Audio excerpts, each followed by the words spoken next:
Hi, എല്ലാവർക്കും PYQ study സ്റ്റുഡിയോയിലേക്ക് സ്വാഗതം. ഇന്ന് category number 25/2022 civil excise officer പരീക്ഷയുടെ ചോദ്യപേപ്പറാണ് ചെയ്ത് നോക്കുന്നത്. ഫൈനൽ ആൻസർ കീ വെച്ചിട്ടാണ് നമ്മൾ ചെയ്തിട്ടുള്ളത്. ഒന്നാമത്തെ ക്വസ്റ്റ്യൻ നോക്കാം. താഴെ പറയുന്ന പ്രസ്താവനകളിൽ ഇന്ത്യയുടെ വിദേശ നയത്തിന്റെ പ്രധാന തത്വങ്ങളിൽ പെടുന്നവ ഏതെല്ലാം? താഴെ പറയുന്ന പ്രസ്താവനകളിൽ ഇന്ത്യയുടെ വിദേശ നയത്തിന്റെ പ്രധാന തത്വങ്ങളിൽ പെടുന്നവ ഏതെല്ലാം? 1. സമാധാനപരമായ സഹവർത്തിത്വം. 2. വംശീയവാദത്തോടുള്ള വിദ്വേഷം. 3. വിദേശ സഹായത്തിന്റെ ആവശ്യകതയിലുള്ള ഊന്നൽ. വിദേശ നയത്തിന്റെ തത്വങ്ങളിൽ പെടുന്നവയാണ് ചോദിച്ചേക്കുന്നത്. 1ഉം 2ഉം പെടുന്നതാണ്. Answer option A. സമാധാനപരമായ സഹവർത്തിത്വം, വംശീയവാദത്തോടുള്ള വിദ്വേഷം ഇവയാണ് പെടുന്നത്. രണ്ടാമത്തെ ക്വസ്റ്റ്യൻ. 1921 ഒറ്റപ്പാലത്ത് വെച്ച് നടന്ന 1ാം കേരള സംസ്ഥാന രാഷ്ട്രീയ സമ്മേളനത്തിന്റെ അധ്യക്ഷൻ ആരാണ്? 1921 ഒറ്റപ്പാലത്ത് വെച്ച് നടന്ന 1ാം കേരള സംസ്ഥാന രാഷ്ട്രീയ സമ്മേളനത്തിന്റെ അധ്യക്ഷൻ ആരാണ്? ടി പ്രകാശം. ഓപ്ഷൻ എ, ടി പ്രകാശം. 3. താഴെ നൽകിയിരിക്കുന്നവരിൽ നിവർത്തന പ്രസ്ഥാനവുമായി ബന്ധപ്പെട്ടവർ ആരെല്ലാം? താഴെ നൽകിയിരിക്കുന്നവരിൽ നിവർത്തന പ്രസ്ഥാനവുമായി ബന്ധപ്പെട്ടവർ ആരെല്ലാം? 1. NV Joseph. 2. C Kesavan. 3. TK Madhavan. 4. TM Varghese. ബന്ധപ്പെട്ടവരാണ് ചോദിച്ചേക്കുന്നത്. 1ഉം 2ഉം 4ഉം. Answer option B. നിവർത്തന പ്രക്ഷോഭവുമായി ബന്ധപ്പെട്ടവരാണ് NV Joseph, C Kesavan, TM Varghese. 4. താഴെ പറയുന്നവയിൽ ഏതാണ് പണ്ഡിറ്റ് കർപ്പനെ സംബന്ധിച്ച ശരിയായ പ്രസ്താവന? താഴെ പറയുന്നവയിൽ ഏതാണ് പണ്ഡിറ്റ് കർപ്പനെ സംബന്ധിച്ച ശരിയായ പ്രസ്താവന? 1. കൊച്ചിൻ ലെജിസ്ലേറ്റീവ് കൗൺസിൽ അംഗമായിരുന്നു. 2. വൈക്കം സത്യാഗ്രഹത്തിൽ പങ്കെടുത്തു. 3. പുലയൻ എന്ന കവിത എഴുതി. 1ഉം 3ഉം ആണ് ശരിയായിട്ടുള്ളത്. Option C. Cochin legislative council അംഗമായിരുന്നു. പുലയർ എന്ന കവിത എഴുതി. 5. ഇന്ത്യൻ അസോസിയേഷന്റെ സ്ഥാപകൻ ആരാണ്? ഇന്ത്യൻ അസോസിയേഷന്റെ സ്ഥാപകൻ Surendranath Banerjee. Answer option A, Surendranath Banerjee. 6. Shanghai സഹകരണ സംഘടനയിൽ ഉൾപ്പെടാത്ത രാജ്യമേത്? ഷാങ്ഹായ് സഹകരണ സംഘടനയിൽ ഉൾപ്പെടാത്ത രാജ്യം ശ്രീലങ്ക. Option B, Sri Lanka. 7. ആൻഡമാൻ ദ്വീപ സമൂഹത്തെയും നിക്കോബാർ ദ്വീപ സമൂഹത്തെയും തമ്മിൽ വേർതിരിക്കുന്ന സമുദ്രഭാഗം. ആൻഡമാൻ ദ്വീപ സമൂഹത്തെയും നിക്കോബാർ ദ്വീപ സമൂഹത്തെയും തമ്മിൽ വേർതിരിക്കുന്ന സമുദ്രഭാഗം അത് 10 ഡിഗ്രി ചാനലാണ്. Option B, 10 degree channel. 8ാമത്തെ ക്വസ്റ്റ്യൻ ഡിലീറ്റഡ് ആണ്. 9 നോക്കാം.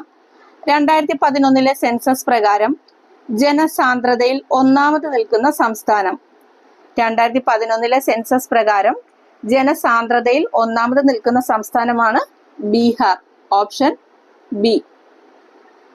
ബീഹാർ ആണ് 2011 സെൻസസ് പ്രകാരം ജനസാന്ദ്രതയിൽ 1ാമത് നിൽക്കുന്ന സംസ്ഥാനം. 10ാമത്തെ ക്വസ്റ്റ്യൻ ഡിലീറ്റഡ് ആണ്. 11. ആഗ്നേയശിലയ്ക്ക് ഉദാഹരണം. തന്നിരിക്കുന്നതിൽ ആഗ്നേയശിലയ്ക്ക് ഉദാഹരണം ബസാൾട്ട്. സി. ബസാൾട്ട് ആഗ്നേയശിലയ്ക്ക് ഉദാഹരണമാണ്. 12. ഇന്ത്യയുടെ അക്ഷാംശീയ വ്യാപ്തി. ഇന്ത്യയുടെ അക്ഷാംശീയ വ്യാപ്തി 8 degree 4 minute north to 37 degree 6 minute നോർത്താണ് ഇന്ത്യയുടെ അക്ഷാംശീയ വ്യാപ്തി. Answer option D, 8 degree 4 minute north to 37 degree 6 minute north. 13.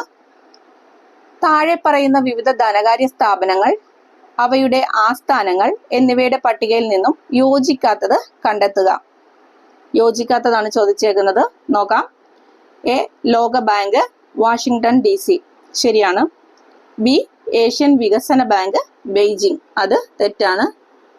Asian വികസന ബാങ്ക് ബെയ്ജിംഗ് അല്ല, അത് മനിലയാണ്, ഫിലിപ്പീൻസിലെ മനിലയാണ്. ബാക്കിയൂടെ നോക്കാം. ഭാരതീയ റിസർവ് ബാങ്ക് മുംബൈ, ശരിയാണ്. അന്താരാഷ്ട്ര നാണ്യനിധി വാഷിംഗ്ടൺ DC. ബാക്കി 3 ശരിയാണ്. തെറ്റായിട്ടുള്ളത് ബി, ഏഷ്യൻ വികസന ബാങ്ക് ബെയ്ജിംഗ്. 14.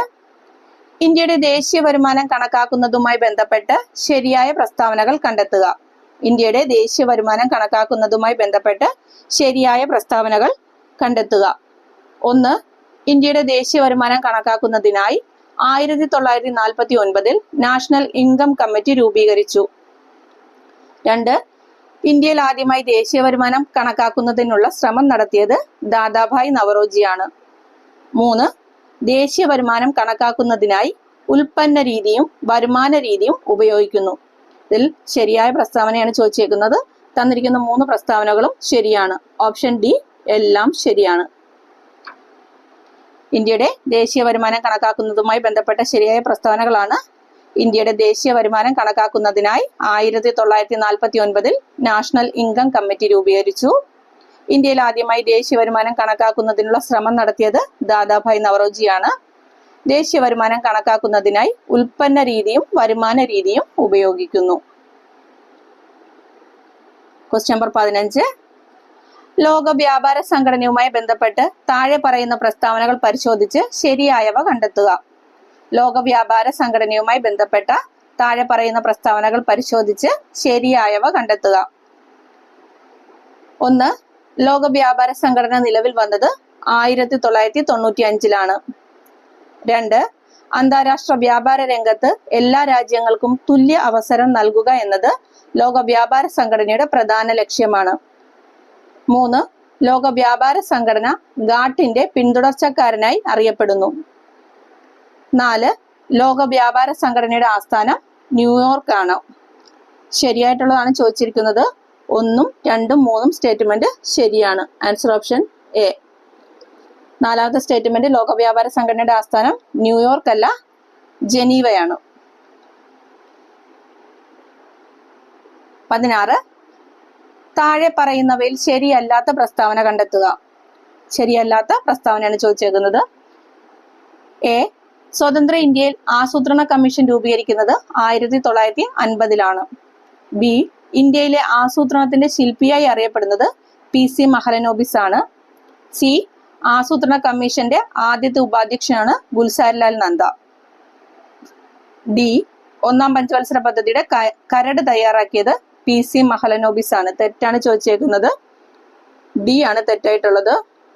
PC മഹലനോബിസ് അല്ല, KN രാജാണ് തയ്യാറാക്കിയേക്കുന്നത്. 17. താഴെ പറയുന്നവയിൽ ഇന്ത്യയിലെ ഹരിത വിപ്ലവത്തിന്റെ 2ാം ഘട്ടത്തിന്റെ കാലയളവ് ഏത്? താഴെ പറയുന്നവയിൽ ഇന്ത്യയിലെ ഹരിത വിപ്ലവത്തിന്റെ 2ാം ഘട്ടത്തിന്റെ കാലയളവ് ഏത്? 2ാം ഘട്ടത്തിന്റെ കാലയളവ് 1970കളുടെ മധ്യം മുതൽ 1980കളുടെ മധ്യം വരെയാണ്. Answer option B. 1970കളുടെ മധ്യം മുതൽ 1980കളുടെ മധ്യം വരെ. 18. ഭാരതീയ റിസർവ് ബാങ്കിന്റെ നൂതന സംരംഭമായ ഡിജിറ്റൽ പേയ്മെന്റ് സൂചികയുമായി ബന്ധപ്പെട്ട ശരിയായ പ്രസ്താവനകൾ കണ്ടെത്തുക. ഭാരതീയ റിസർവ് ബാങ്കിന്റെ നൂതന സംരംഭമായ ഡിജിറ്റൽ പേയ്മെന്റ് സൂചികയുമായി ബന്ധപ്പെട്ട ശരിയായ പ്രസ്താവനകൾ കണ്ടെത്തുക. 1. 2021 ജനുവരി 1 റിസർവ് ബാങ്ക് തുടക്കമിട്ട പദ്ധതിയാണ്. 2. ഈ സൂചികയുടെ അടിസ്ഥാന കാലയളവ് 2020 മാർച്ച് ആണ്. 3. പണരഹിത ഇടപാടുകളുടെ വളർച്ച അളക്കുന്നതിനുള്ള സൂചികയാണ് ഡിജിറ്റൽ പേയ്മെന്റ് സൂചിക. ശരിയായതാണ് ചോദിച്ചേക്കുന്നത്. ശരിയായത് 1ഉം 3ഉം സ്റ്റേറ്റ്മെന്റുകളാണ്. Answer option C. 2021 ജനുവരി 1 റിസർവ് ബാങ്ക് തുടക്കമിട്ട പദ്ധതിയാണിത്. പണരഹിത ഇടപാടുകളുടെ വളർച്ച അളക്കുന്നതിനുള്ള സൂചികയാണ് ഡിജിറ്റൽ പേയ്മെന്റ് സൂചിക. Question number 19. നിലവിൽ ഭരിക്കുന്ന രാഷ്ട്രീയ പാർട്ടി അടുത്ത തെരഞ്ഞെടുപ്പിൽ തങ്ങൾക്ക് ഗുണപ്രദമാകുന്ന തരത്തിൽ നിയോജക മണ്ഡലങ്ങൾ പുനർനിർണയം ചെയ്യുന്നതിനെ അറിയപ്പെടുന്ന പേര്? നിലവിൽ ഭരിക്കുന്ന രാഷ്ട്രീയ പാർട്ടി അടുത്ത തെരഞ്ഞെടുപ്പിൽ തങ്ങൾക്ക് ഗുണപ്രദമാകുന്ന തരത്തിൽ നിയോജക മണ്ഡലങ്ങൾ പുനർനിർണയം ചെയ്യുന്നതിനെ അറിയപ്പെടുന്ന പേര് ജെറി മാൻഡറിംഗ് എന്നാണ്. Answer option B, gerrymandering. 20. Indian ഭരണഘടനയിൽ പട്ടികജാതി പട്ടികവർഗങ്ങളെ കുറിച്ച് പ്രതിപാദിക്കുന്ന അനുച്ഛേദം ഏതാണ്? ഇന്ത്യൻ ഭരണഘടനയിൽ പട്ടികജാതി പട്ടികവർഗങ്ങളെ കുറിച്ച് പ്രതിപാദിക്കുന്ന അനുച്ഛേദം ഏതാണ്? 330 മുതൽ 342 വരെയുള്ള അനുച്ഛേദമാണ്. Answer option D. 330 മുതൽ 342 വരെയാണ് പട്ടികജാതി പട്ടികവർഗങ്ങളെ കുറിച്ച് പ്രതിപാദിക്കുന്ന അനുച്ഛേദം. 21. ഇന്ത്യയിൽ നിയോജക മണ്ഡലങ്ങളുടെ സംവരണം സംബന്ധിച്ച് തീരുമാനമെടുക്കുന്നത് ആരാണ്? ഇന്ത്യയിൽ നിയോജക മണ്ഡലങ്ങളുടെ സംവരണം സംബന്ധിച്ച് തീരുമാനമെടുക്കുന്നത് ആരാണ്? അതിർത്തി നിർണയ കമ്മീഷനാണ് ഉത്തരം. ഓപ്ഷൻ എ, അതിർത്തി നിർണയ കമ്മീഷനാണ് ഇന്ത്യയിൽ നിയോജക മണ്ഡലങ്ങളുടെ സംവരണം സംബന്ധിച്ച് തീരുമാനമെടുക്കുന്നത്. 22. തദ്ദേശീയ ഗവൺമെന്റ് സമിതികൾക്ക് ഭരണഘടനാപരമായ അംഗീകാരം നൽകണമെന്ന് ശുപാർശ ചെയ്ത കമ്മിറ്റി. തദ്ദേശീയ ഗവൺമെന്റ് സമിതികൾക്ക് ഭരണഘടനാപരമായ അംഗീകാരം നൽകണമെന്ന് ശുപാർശ ചെയ്ത committee PK Thungon commission. Answer option C, PK Thungon commission. 23. ഭരണഘടനയുടെ മനസാക്ഷി എന്ന് നിർദ്ദേശക തത്വങ്ങളെയും മൗലിക അവകാശങ്ങളെയും വിശേഷിപ്പിച്ചത്. ഭരണഘടനയുടെ മനസാക്ഷി എന്ന് നിർദ്ദേശ തത്വങ്ങളെയും മൗലിക അവകാശങ്ങളെയും വിശേഷിപ്പിച്ചത് ഗ്രാൻവില്ലെ ഓസ്റ്റിൻ ആണ്. Answer option D, Granville Austin. 24. ലോക്സഭയുടെ പുതിയ സെക്രട്ടറി ജനറൽ താഴെ പറയുന്നവരിൽ ആരാണ്? ലോക്സഭയുടെ പുതിയ സെക്രട്ടറി ജനറൽ ഉത്പൽ കുമാർ സിംഗ് ആണ്. Option B, Utpal Kumar Singh. 25. Indian ഭരണഘടനാ നിർമ്മാണ സഭയെ ആദ്യമായി അഭിസംബോധന ചെയ്ത വ്യക്തി. ഇന്ത്യൻ ഭരണഘടനാ നിർമ്മാണ സഭയെ ആദ്യമായി അഭിസംബോധന ചെയ്ത വ്യക്തി JB Kripalani. Option A, JB കൃപലാനിയാണ് ഇന്ത്യൻ ഭരണഘടനാ നിർമ്മാണ സഭയെ ആദ്യമായി അഭിസംബോധന ചെയ്തത്. 26. ഒരു വ്യക്തി അയാൾക്ക് അർഹതയില്ലാത്ത ഉദ്യോഗം വഹിക്കുന്നതിനെ തടയുന്നതിനുള്ള റിട്ട്. ഒരു വ്യക്തി അയാൾക്ക് അർഹതയില്ലാത്ത ഉദ്യോഗം വഹിക്കുന്നതിനെ തടയുന്നതിനുള്ള റിട്ടാണ് കോ വാറന്റോ. ഓപ്ഷൻ സി, കോ വാറന്റോ. 27. 44-ാം ഭരണഘടനാ ഭേദഗതി നടപ്പിലാക്കുമ്പോൾ ഇന്ത്യയുടെ രാഷ്ട്രപതി ആരായിരുന്നു? 44-ാം ഭരണഘടനാ ഭേദഗതി നടപ്പിലാക്കുമ്പോൾ ഇന്ത്യയുടെ രാഷ്ട്രപതി നീലം സഞ്ജീവ റെഡ്ഡി. Option B. 28. കേരളത്തിൽ നെൽവയൽ സംരക്ഷണ നിയമം നിലവിൽ വന്നത്. കേരളത്തിൽ നെൽവയൽ സംരക്ഷണ നിയമം നിലവിൽ വന്നത് 2008 ഓഗസ്റ്റ് 11-നാണ്. Option A. കേരളത്തിൽ നെൽവയൽ സംരക്ഷണ നിയമം നിലവിൽ വന്നത് 2008 ഓഗസ്റ്റ് 11-ന്. 29. കേരളത്തിൽ ക്യാൻസർ ചികിത്സ സൗജന്യമാക്കിയ പദ്ധതി. കേരളത്തിൽ ക്യാൻസർ ചികിത്സ സൗജന്യമാക്കിയ പദ്ധതി ഓപ്ഷൻ സി, സുകൃതം. സുകൃതം പദ്ധതിയാണ് കേരളത്തിൽ ക്യാൻസർ ചികിത്സ സൗജന്യമാക്കിയ പദ്ധതി. 30. കേരള അഡ്മിനിസ്ട്രേറ്റീവ് സർവീസ് രൂപീകരിക്കാൻ ഇടയാക്കിയ നിയമം. കേരള അഡ്മിനിസ്ട്രേറ്റീവ് സർവീസ് രൂപീകരിക്കാൻ ഇടയാക്കിയ നിയമം Kerala public service act 1968. Kerala public service act 1968 ആണ് അഡ്മിനിസ്ട്രേറ്റീവ് സർവീസ് കേരളത്തിൽ രൂപീകരിക്കാൻ ഇടയാക്കിയ നിയമം. 31. ഭരണഘടനയിൽ ഭരണ ട്രൈബ്യൂണലിനെ പറ്റി പരാമർശിക്കുന്ന ആർട്ടിക്കിൾ ആണ് ചോദിച്ചേക്കുന്നത്. ഭരണഘടനയിൽ ഭരണ ട്രൈബ്യൂണലിനെ പറ്റി പരാമർശിക്കുന്ന ആർട്ടിക്കിൾ ആണ് ചോദിച്ചേക്കുന്നത്. ഓപ്ഷൻ എ, അനുച്ഛേദം 323A. അനുച്ഛേദം 323A ആണ് ഭരണ ട്രൈബ്യൂണലിനെ പറ്റി പരാമർശിക്കുന്ന ആർട്ടിക്കിൾ. 32. ആരോഗ്യവാനായ ഒരു വ്യക്തിയുടെ ശ്വാസകോശത്തിലെ വായു വിനിമയവുമായി ബന്ധപ്പെട്ട് തന്നിരിക്കുന്ന അളവുകളിൽ ശരിയായവ തിരഞ്ഞെടുക്കുക. ആരോഗ്യവാനായ ഒരു വ്യക്തിയുടെ ശ്വാസകോശത്തിലെ വായു വിനിമയവുമായി ബന്ധപ്പെട്ട് തന്നിരിക്കുന്ന അളവുകളിൽ ശരിയായവ തിരഞ്ഞെടുക്കുക. ശരിയായിട്ടുള്ളതാണ് ചോദിച്ചേക്കുന്നത്. 1. ശ്വസന വ്യാപ്തം 1100 to 1200 ml. 2. ഉച്ഛ്വാസ സംഭരണ വ്യാപ്തം 2500 to 3000 ml. 3. നിശ്വാസ സംഭരണ വ്യാപ്തം 1000 to 1100 ml. 4. ശിഷ്ടവ്യാപ്തം 500 ml. ശരിയായിട്ടുള്ളതാണ് ചോദിച്ചിരിക്കുന്നത്. ഇതിൽ രണ്ടാമത്തെയും മൂന്നാമത്തെയാണ് ശരിയായിട്ടുള്ളത്. ആൻസർ ഓപ്ഷൻ ബി, 2ഉം 3ഉം മാത്രം ശരി. ഉച്ഛ്വാസ സംഭരണ വ്യാപ്തം 2500 to 3000 ml. നിശ്വാസ സംഭരണ വ്യാപ്തം 1000 to 1100 ml. അത് രണ്ടുമാണ് ശരിയായിട്ടുള്ളത്. 33. ഹൈഡ്രാർക്ക് എന്ന പാരിസ്ഥിതിക അനുക്രമത്തിലെ തന്നിരിക്കുന്ന വിവിധ ഘട്ടങ്ങളുടെ ശരിയായ ക്രമം കണ്ടെത്തുക. ഹൈഡ്രാർക്ക് എന്ന പാരിസ്ഥിതിക അനുക്രമത്തിലെ തന്നിരിക്കുന്ന വിവിധ ഘട്ടങ്ങളുടെ ശരിയായ ക്രമം കണ്ടെത്തുക. എ. സസ്യപ്ലവക ഘട്ടം. ബി. പുല്ലുകൾ നിറഞ്ഞ ചതുപ്പ് ഘട്ടം. സി. മുങ്ങിക്കിടക്കുന്ന സസ്യങ്ങളുടെ ഘട്ടം. ഡി. കുറ്റിച്ചെടികൾ ഉൾപ്പെട്ട ഘട്ടം. ഇ. മുങ്ങിക്കിടക്കുന്നതും ഒഴുകി നടക്കുന്നതുമായ സസ്യങ്ങളുടെ ഘട്ടം. നമുക്ക് നോക്കാം. ഇതിൽ ഒന്നാമത്തത് എ ആണ്. 2 സസ്യപ്ലവ ഘട്ടമാണ് ഒന്നാമത്തത്. 2 മുങ്ങിക്കിടക്കുന്ന സസ്യങ്ങളുടെ ഘട്ടം. 3 മുങ്ങിക്കിടക്കുന്നതും ഒഴുകി നടക്കുന്നതുമായ സസ്യങ്ങളുടെ ഘട്ടം. 4 പുല്ലുകൾ നിറഞ്ഞ ചതുപ്പ് ഘട്ടം. 5 കുറ്റിച്ചെടികൾ ഉൾപ്പെട്ട ഘട്ടം. അങ്ങനെയാണ് വരേണ്ടത്. A, C, E, B, D ഇതാണ് വരേണ്ടത്. ഓപ്ഷൻ സി ആണ്.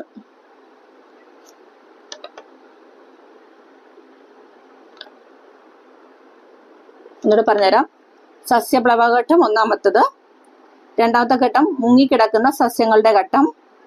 3 മുങ്ങിക്കിടക്കുന്നതും ഒഴുകി നടക്കുന്നതുമായ സസ്യങ്ങളുടെ ഘട്ടം.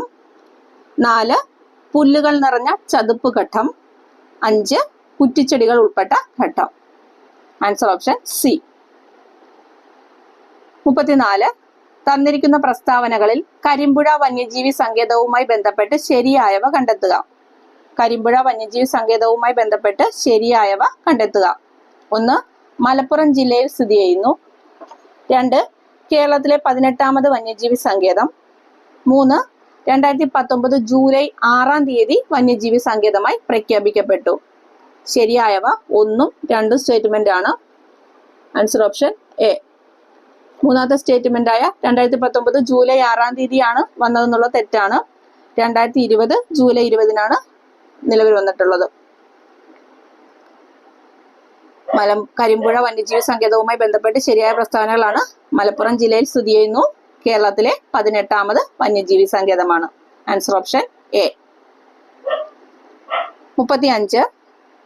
തന്നിരിക്കുന്ന പ്രസ്താവനകളിൽ ടൈപ്പ് 2 പ്രമേഹവുമായി ബന്ധപ്പെട്ടവ ഏതെല്ലാം? തന്നിരിക്കുന്ന പ്രസ്താവനകളിൽ ടൈപ്പ് 2 പ്രമേഹവുമായി ബന്ധപ്പെട്ടവ ഏതെല്ലാം? 1. ജുവനൈൽ ഡയബറ്റീസ് എന്നറിയപ്പെടുന്നു. 2. ജീവിതശൈലി രോഗമായി കരുതപ്പെടുന്നു. 3. ഇൻസുലിൻ ആശ്രിത പ്രമേഹം എന്നറിയപ്പെടുന്നു. 4. ഇൻസുലിൻ പ്രതിരോധം കാരണമുള്ള പ്രമേഹം എന്ന് അറിയപ്പെടുന്നു. ശരിയായിട്ടുള്ളതാണ് ചോദിച്ചേക്കുന്നത്. 2ഉം 4ഉമാണ് ശരിയായിട്ടുള്ളത്. Answer option C. ജീവിതശൈലി രോഗമാണ് ഇൻസുലിൻ പ്രതിരോധം കാരണമുള്ള പ്രമേഹം എന്ന് അറിയപ്പെടുന്നു. ടൈപ്പ് 2 പ്രമേഹവുമായി ബന്ധപ്പെട്ട പ്രസ്താവനകളാണ്. ജീവിതശൈലി രോഗമായി കരുതപ്പെടുന്നു.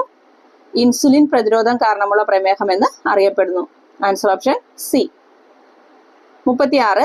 കേരള ആരോഗ്യക്ഷേമ വകുപ്പ് വിഭാവനം ചെയ്ത് അമൃതം ആരോഗ്യം പദ്ധതിക്ക് കീഴിൽ നടപ്പാക്കുന്ന മറ്റു പദ്ധതികൾ തന്നിരിക്കുന്നവയിൽ നിന്നും തിരഞ്ഞെടുക്കുക. കേരള ആരോഗ്യക്ഷേമ വകുപ്പ് വിഭാവനം ചെയ്ത് അമൃതം ആരോഗ്യം പദ്ധതിക്ക് കീഴിൽ നടപ്പാക്കുന്ന മറ്റു പദ്ധതികൾ തന്നിരിക്കുന്നവയിൽ നിന്നും തിരഞ്ഞെടുക്കുക. 1. നയനാമൃതം. 2. പാദസ്പർശം. 3. ആർദ്രം. 4. ശിരസ്.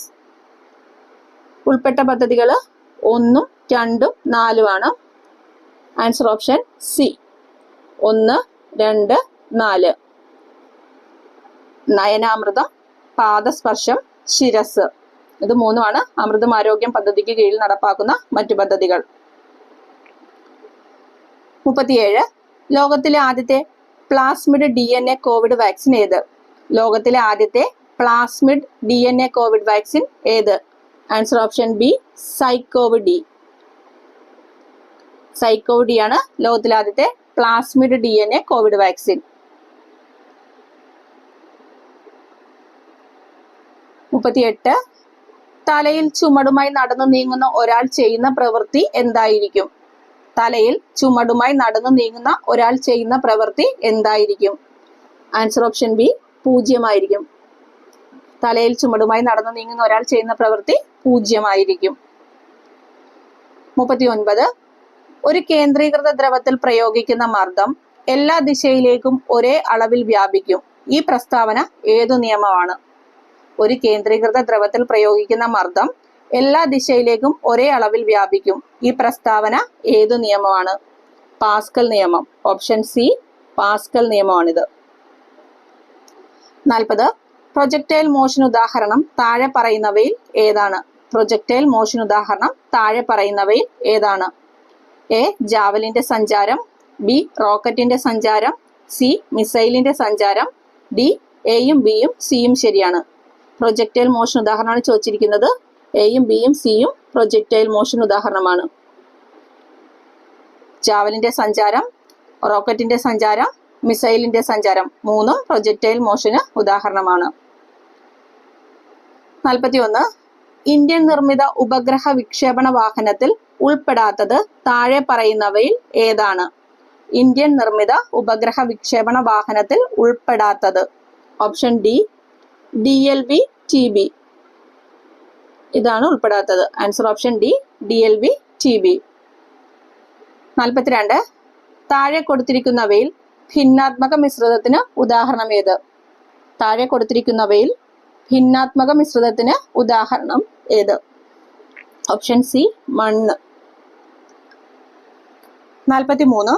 ചുവടെ നൽകിയിരിക്കുന്ന ഗ്രാഫ് ഏത് വാതക നിയമത്തെ പ്രതിനിധാനം ചെയ്യുന്നു?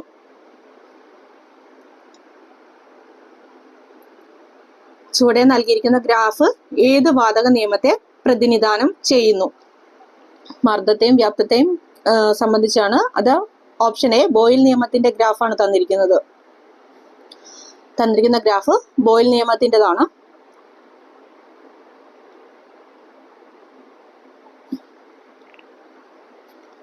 ചുവടെ നൽകിയിരിക്കുന്ന ഗ്രാഫ് വാതക നിയമത്തെ ആണ് പ്രതിനിധാനം ചെയ്യുന്നത്. ബോയിൽ നിയമത്തെയാണ് പ്രതിനിധാനം ചെയ്യുന്നത്. 44. കാർബണിന്റെ താപഗതിക സ്ഥിരത ഏറ്റവും കൂടുതലുള്ള രൂപാന്തരത്വം ഏത്? കാർബണിന്റെ താപഗതിക സ്ഥിരത ഏറ്റവും കൂടുതലുള്ള രൂപാന്തരത്വം ഏത്? Answer option B graphite.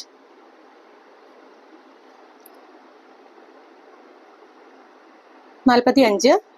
ഏതു മേഖലയിലെ ഗവേഷണത്തിനാണ് 2021 കെമിസ്ട്രി നോബൽ സമ്മാനം നൽകിയത്? ഏത് മേഖലയിലെ ഗവേഷണത്തിനാണ് 2021 കെമിസ്ട്രി നോബൽ സമ്മാനം നൽകിയത്? ഓപ്ഷൻ ഡി അസിമെട്രിക് ഓർഗാനോ കറ്റാലിസിസിനാണ്. 2021 കെമിസ്ട്രി നോബൽ സമ്മാനം നൽകിയ മേഖലയാണ് അസിമെട്രിക് ഓർഗാനോ കറ്റാലിസിസ്. 46. താഴെ കൊടുത്തിരിക്കുന്നവയിൽ ചന്തു മേനോന്റെ നോവലുകൾ ഏവ? 1 കുന്തലത, 2 ഇന്ദുലേഖ, 3 മീനാക്ഷി, 4 ശാരദ. ഇന്ദുലേഖയും ശാരദയുമാണ് ചന്തുമേനോന്റെ കൃതികൾ. ഇതിൽ 2ഉം 4ഉം. Option D. താഴെ കൊടുത്തിരിക്കുന്നവയിൽ ചന്തുമേനോന്റെ നോവലുകളാണ് ഇന്ദുലേഖ, ശാരദ. Option D. 47. ചുവടെ കൊടുത്തിരിക്കുന്ന പ്രസ്താവനകളിൽ നിന്ന് മാണി മാധവ ചാക്യാർക്ക് അനുയോജ്യമായവ മാത്രം കണ്ടെത്തുക. ചുവടെ കൊടുത്തിരിക്കുന്ന പ്രസ്താവനകളിൽ നിന്ന് മാണി മാധവ ചാക്യാർക്ക് അനുയോജ്യമായവ മാത്രം കണ്ടെത്തുക. 1. കഥകളിക്ക് കണ്ണുകൾ നൽകിയ കലാകാരൻ എന്നറിയപ്പെടുന്നു. 2. കൂടിയാട്ടത്തെക്കുറിച്ച് നാട്യകൽപദ്രുമം എന്ന ഗ്രന്ഥം രചിച്ചു. 3. 1974 പത്മശ്രീ പുരസ്കാരം ലഭിച്ചു. 4. ഛത്രവും ചാമരവും എന്ന നിരൂപണ ഗ്രന്ഥം രചിച്ചു. ശരിയായിട്ടുള്ളവയാണ് ചോദിച്ചേക്കുന്നത്. 1, 2, 3 ശരിയാണ്. മാണിയും മാധവ ചാക്യാരുമായി ബന്ധപ്പെട്ടവയാണ്. കഥകളിക്ക് കണ്ണുകൾ നൽകിയ കലാകാരൻ എന്നറിയപ്പെടുന്നു. കൂടിയാട്ടത്തെക്കുറിച്ച് നാട്യകൽപദ്രുമം എന്ന ഗ്രന്ഥം രചിച്ചു. 1974 പത്മശ്രീ പുരസ്കാരം ലഭിച്ചു. 48. തുടർച്ചയായി 2 ഒളിമ്പിക്സുകളിൽ വ്യക്തിഗത മെഡൽ നേടുന്ന ആദ്യ വനിതാ താരം. Option B PV Sindhu. തുടർച്ചയായി 2 ഒളിമ്പിക്സുകളിൽ വ്യക്തിഗത മെഡൽ നേടുന്ന ആദ്യ വനിതാ താരമാണ് PV സിന്ധു. 49 ക്ഷേത്രപ്രവേശന വിളംബരം പുറപ്പെടുവിച്ച മഹാരാജാവ് ആര്? ക്ഷേത്രപ്രവേശന വിളംബരം പുറപ്പെടുവിച്ച മഹാരാജാവ് ശ്രീ ചിത്ര തിരുനാൾ Balarama Varma. Option D,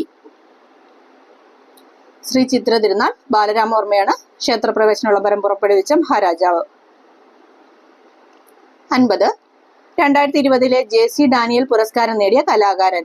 2020 JC Daniel പുരസ്കാരം നേടിയ കലാകാരനാണ് P Jayachandran. Option B, P Jayachandran.